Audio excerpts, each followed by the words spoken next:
spa for 30K. You can see now it's peeling off, and this is December period. So your instant body wash, your whitening instant body wash, it's very, very effective. Talk to me now. Have a little sip of this little tea.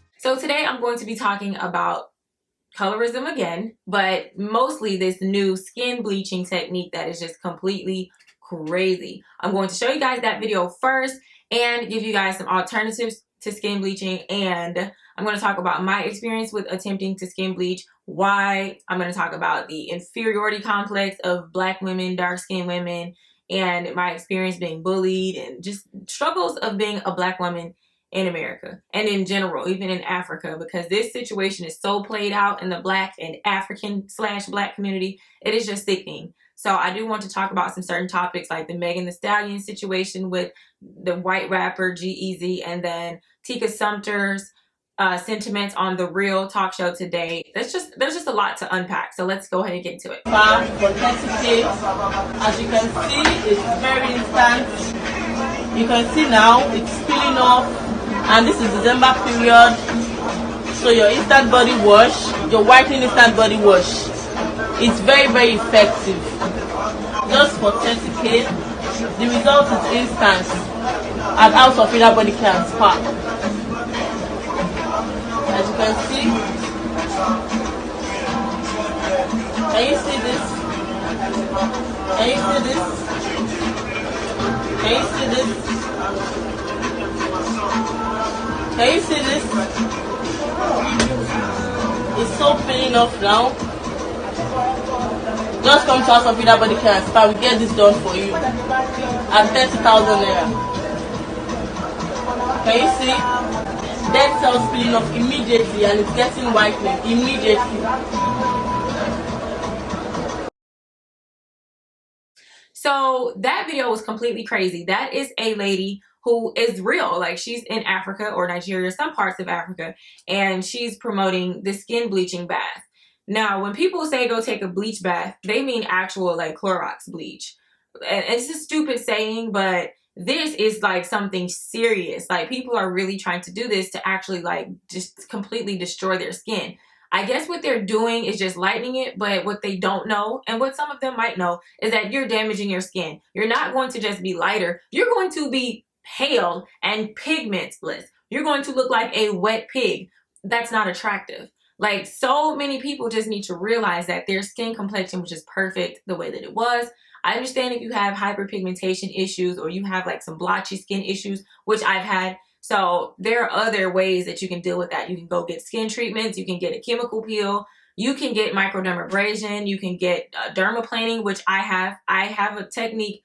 Well, I went to a not a dermatologist. I went to an esthetician, and I do have a video of that procedure where I got microdermabrasion and dermaplaning or whatever for a more even skin tone. But that's neither here nor there. I'm just saying there are options that you have instead of this skin bleaching situation where you get cancer ultimately, okay? So yeah, it's just not worth it for all of you young women who are watching and impressionable people. Like, just don't do this. This is stupid. It really is. So first of all, I want to say that there's a difference between skin bleaching and actually using creams that like just lighten up certain areas of your face, versus what I was trying to do as a kid was completely put the bleaching cream over my face in an attempt to softly bleach my skin because I wanted it to match my chest, which it didn't.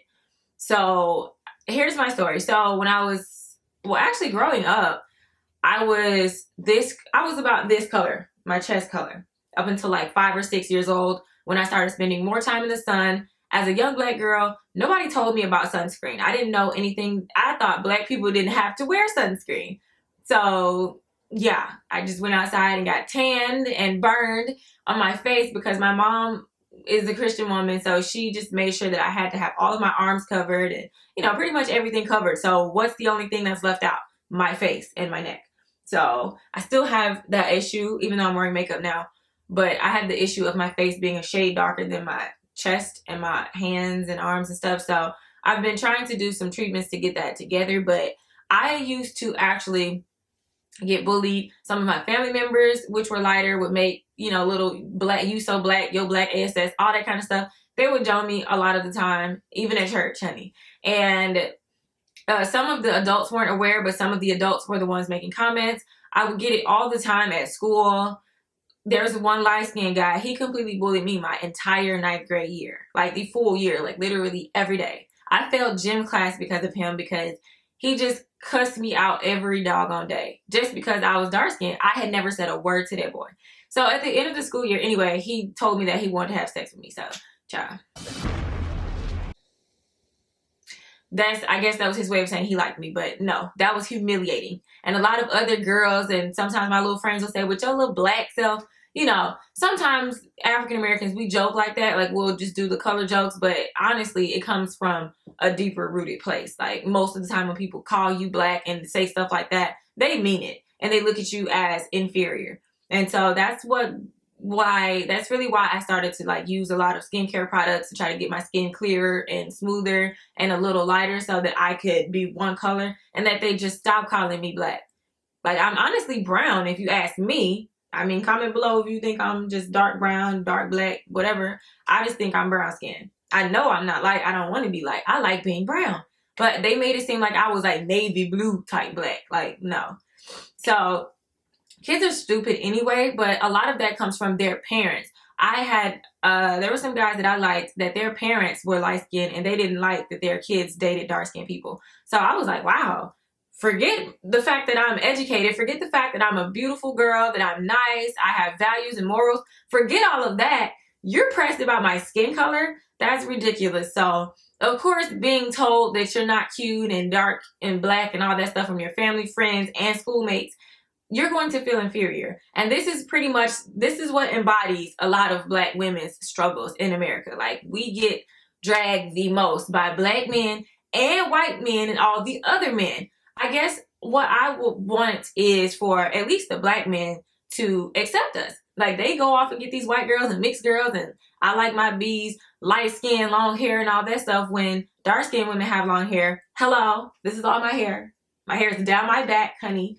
So we have long hair as well. So it's just sad that, you know, it took for me to get to college for this one mixed. He wasn't mixed. He was black. He was just like caramel brown. He looked kind of Chinese, but he was actually black. He's from Memphis. And he was like, girl, you were just fine. Like, you're a bad chick. Like, I'm telling you, you're bringing it back for the dark skinned girls. Like, y'all, you look good. Now, that was kind of backhanded, but I understood what he was saying. And he just kept following up with other praises, like, you know, you're just so beautiful, you're just beautiful, period, like stuff like that. So I will never forget Jamil for that. He's so fine too, but he was one of the first. And then all the other guys, some of the brown skin, white guys, mixed guys, they were like, oh my gosh, you're really pretty, like you're beautiful. It was no longer you're pretty for a dark skinned girl, it was just you're pretty. So when the white man would try to talk to me, I was like, ew, you like me? Like, you can tell I was kind of stigmatized by that. Like, my brain was just, like, completely scarred from that. It was hard to accept that men of all types of colors or shades would actually find me appealing enough to date. Not just enough to screw, but to date and maybe marry. So, this is my point. It took for men of all types of colors and shades, not just dark-skinned men, but all types of men, to help boost my self-esteem by giving me honest compliments and just showing me love. I think that's what all black women need. I know that's what we need. We just need love from especially our own kind. You know, it's so sad that we're the main ones being dogged out for saying, oh yeah, I never date a black woman or a dark-skinned woman, because number one, if she's black, she's probably ghetto, uneducated. She probably has a bad attitude and all of that, when white women, and especially Latina women, are known notoriously for being sassy and catty and all of that. White women are some of the most condescending, superficial, privileged beings on this earth, okay? So we're not gonna go there. I don't know any black women who just put other races down just because of their complexion. Do you know any? Yeah, I do. And they look like this. Okay, so we're not going to go there. Okay, that's false. That's a false narrative that I'm tired of seeing. So, and here's the thing. You guys are saying we have attitudes, but let's see. Let's go back for 400 years when we came over here and were kidnapped. We were just as jovial and we still had the joy of the Lord. And what did we endure? We were kicked down, beaten, raped, impregnated by white men and, mixed light-skinned men, all of that. However, we were not good enough to be their wives. We weren't the ones on the forefront. So we went through that for 400 years, right? Just for being black. Everything was you black, nappy-headed B-word, lay on this bed, let me impregnate you, all that kind of stuff. But you expect us to not have an attitude? Okay, so then years later, when we finally get a little rights, then we get told, you light-skinned women, you can come on forward. But you dark-skinned, if you can't pass the paper bag test, then you get in the back. And now we get this from our own people in the 40s, 50s, and 60s, and 70s, honey, because colorism was strong in colleges, sororities, AKAs, deltas. You couldn't pledge if you were brown skin to dark skin, okay? This is facts. Talk to me now. So what do you expect for our attitudes to be? But there's so many of us who don't even harp on that. We don't harbor those old feelings because it just is what it is. But going from a generation to generation, yeah, of course, those women who were closer to those generations who dealt with that are going to be a little more sensitive to that, or let's say bitter or whatever. But you can't just say that you have to stop generalizing black women. I don't have attitude problems. I only get an attitude when you get an attitude or when you do something dumb. Honestly, if you look at the majority of my videos, I'm always happy. I'm always Christian-like. I'm always nice. That's just me in general. I don't turn up until people get on my darn nerves. And that's just that. And what woman doesn't have a freaking attitude? Like, especially, we have cycles. We go through a lot as a creature. You know what I'm saying? So, we put up with men, okay? Give us a break. Nobody complains when you men act like pansies. Okay? So, yeah. Anyway, I'm just saying.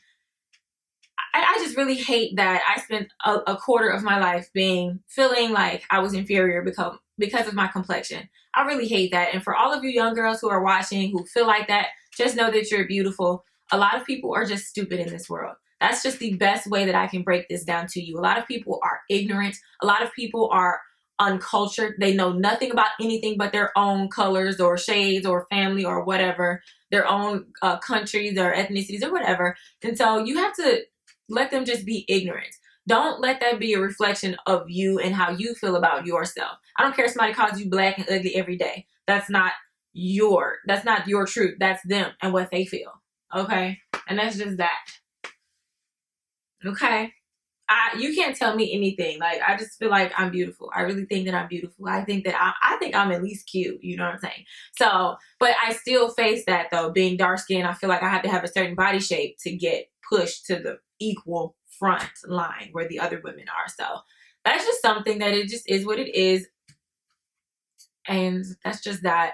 But this skin bleaching thing has to die. Like, I need for you all to stop feeling like that, especially in Africa. I know that's a thing over there as well. Light skin, dark skin women. It's sad, but it honestly starts and it ends with our men. We need all of you all to show us love, no matter our complexions, and stop being ignorant and stupid. And I don't know, you guys need a come to Jesus moment with your mentalities that all colors and all shades matter and they are equal and they look good. A person can be ugly and have lighter skin. A person can be ugly and have darker skin. A person can be beautiful and have light skin and can be beautiful and have dark skin. It doesn't matter. Features are just features. Now, we're not going to get on texturism because that's a whole different sermon, okay? I don't have time to preach on that, okay? So we're going to stick with that. Okay. So those are my sentiments so far. I really hate how it's still going on in the mainstream media with hip hop. Hip hop started a lot of this foolishness. Look at Megan and G-Eazy. She can't date a white guy, but it's okay for her to have a Latina or whoever she is. Why is it that he didn't get any backlash, but we did? We do. Tika Sumter does, as gorgeous as she is. But I mean, what are we supposed to do? Wait for these black men who call us black monkeys and all that kind of stuff to get right? No, if a white man says he wants to love and cherish and honor us, then that's fine. Shoot, you black men can't get upset that you get to dip in the other ponds, but we can't. If you guys don't treat us right, somebody else will. And that's just the tea, honey. I don't care if he's Asian. As long as he loves Jesus, that he can talk to me, call me, okay? That's how I feel. So I think the hypocrisy needs to die. You all need to eat your own words and swallow, okay? And choke on them if you want. So those are just my sentiments. Comment below what you think about what's going on, your experiences. If you've ever been made fun of because of your complexion or skin tone, is this a thing in your area or, you know, your timeline of life, you know, no matter your age? And comment any words of inspiration or encouragement that you might want to give. Thumbs up this video and share this video, because we need to know about what's going on. Other people need to know about this stupid phenomenon of this bleach bath situation. And yeah, thank you guys for watching, and I'll see you in my next video. Make sure you check out my previous talk videos if you're interested in that type of content. Bye.